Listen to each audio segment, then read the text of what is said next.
All right, y'all. So I had some old chips and everything.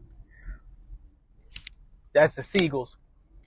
I go to the Cub parking lot, try to give the Seagulls a little break. Forgot my little legendary sunglasses. I usually bring them to work because they help with the lights and everything. But anyway, I wanted to give y'all a breakdown on the conversation that I had. So what happened today, remember I talked to you guys about contract negotiation.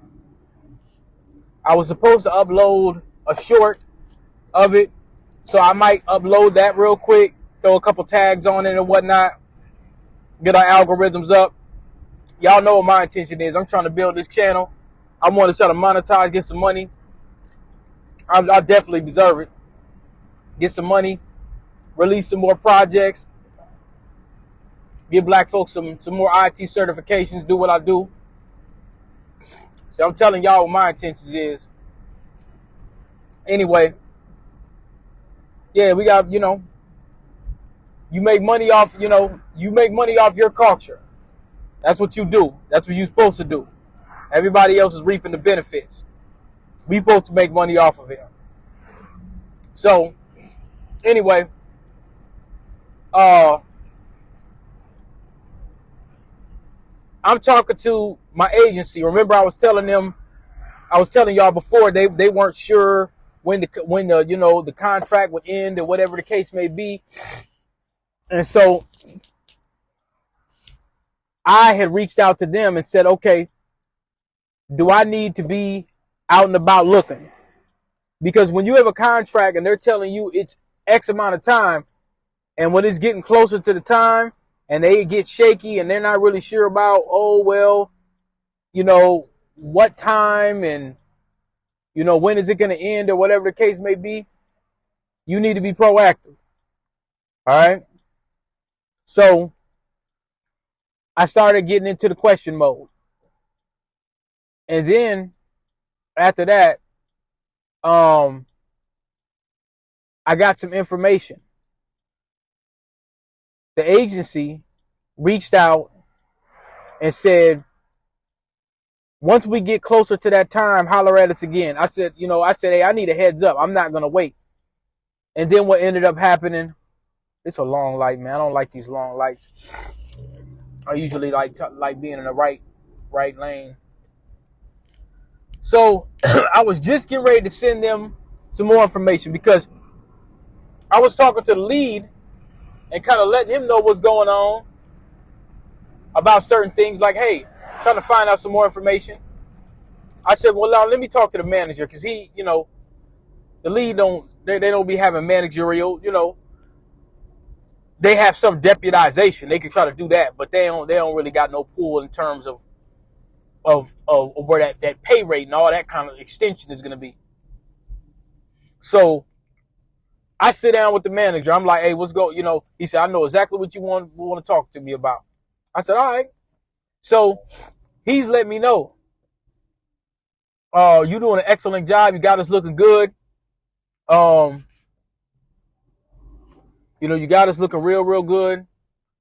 And so, I'm going to try to get, I'm going to push for renewal. That's what I'm going to do. I'm going to push for renewal. So 10 minutes later, the agency calls. We heard about it. We're going to try to get a renewal. I said, okay, let's see if we get a rate extension. If they're going to extend and renew the contract, I want to see if I get some more. I'm making y'all look good. I'm doing a good job. So we start really talking and getting in depth about it. And he said, well, I probably shouldn't say too much, but I already knew where it was going. They got what they call a markup. They're charging less than what Robert Half and a lot of the bigger companies charge per hour so they can attract bigger clients. And I said, yeah, that's smart. So they'll have what they call a markup price. So if I'm getting, let's just say I'm getting $50 an hour.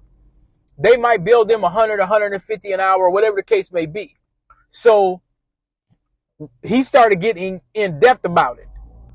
And like I told him, I said, man, I used to be a tech trainer. I said, so I know the ins and outs on how agencies actually work and how much y'all are billing a lot of these clients per hour. And he was like, man, Robert Half, they be taxing. And Robert Half really don't give you a lot. Robert Half doesn't give you a high rate per hour. They've never been really, really good for rates, unless you're like a developer of cybersecurity or something like that, you know. But they've never been that good with rates. They've never been very good with rates, you know. But they probably have more employees they got to pay on the back end and all that kind of stuff, or whatever the case may be. But that's how you negotiate. I said, hey, the rate's cool, but if they want to extend, I think that's fair that we ask. You know what I'm saying? Because they want to keep me around, or whatever the case may be. So I think that's fair too. It's fair to at least ask. Go ahead and check the mail. I got some Temu reviews. I done broke down, y'all, and decided I'm gonna get me some Temu stuff. So I got to go by the mailbox or whatever. So anyway, I'll cut this off. So anyway, look. So I decide to say, hey, look, I want to see if y'all can get me. He said, well, what you thinking about? I said, well, a fair range. I was trying to give him that range. I didn't want to say too high or too low. So I said, look, initially they were trying to get me down here in early 2024 and the rate was 46. So me just telling him about that and saying, you know, could I get a couple dollars more? He said, we actually bid a lot cheaper. So he is my manager got to go up to his boss and ask him about the rate and stuff like that. And then they ask something about the scope. When they start talking about the scope, they're talking about doing things more than what I already do. What I do, the scope of what I do is narrow. It's not going to build my skill set whatsoever. That's why I've been trying to do something else. But now, if they're going to extend the scope, that means, well, we can have you do more. Have you been doing things outside of your scope? I said, well, I've been doing some installation with monitors and stuff like that. They typically hire somebody else and bill for that. But as a contractor, they'll put that under the duties of logistics. So I'm not on the desktop team at all. It's still end user computing, EUC. I was surprised they still use that term, but they still use it to a certain degree. So when my contract becomes renewed, I want to try to get a higher rate. And that's something you should do. Anytime they want to extend or renew your contract, you should request a higher rate every single time. All they can really do is tell you no. And it's best to have a backup. It's best to have some negotiation and leverage around that time. So if you find something else, like I said, do not do the loyalty thing, y'all. If somebody is coming with $5 to $15 an hour more, then you go with that $5 to $15 more. You see what they're talking about, and then and if they can't come, if the place you at can't come back with it, then you roll with them. If you feel that it's best for you, if you feel like, okay, well, I want a hybrid option where it might be another contract, but you need to keep looking for permanent work or whatever you're doing, man. You need to choose what's best for you. These folks, these companies, they're going to be all right. Ain't nothing. They're going to be, yeah, these buildings going to be here when we all gone. When humanity's gone, these buildings still going to be here unless something catastrophic knocks it down. They're going to be just fine.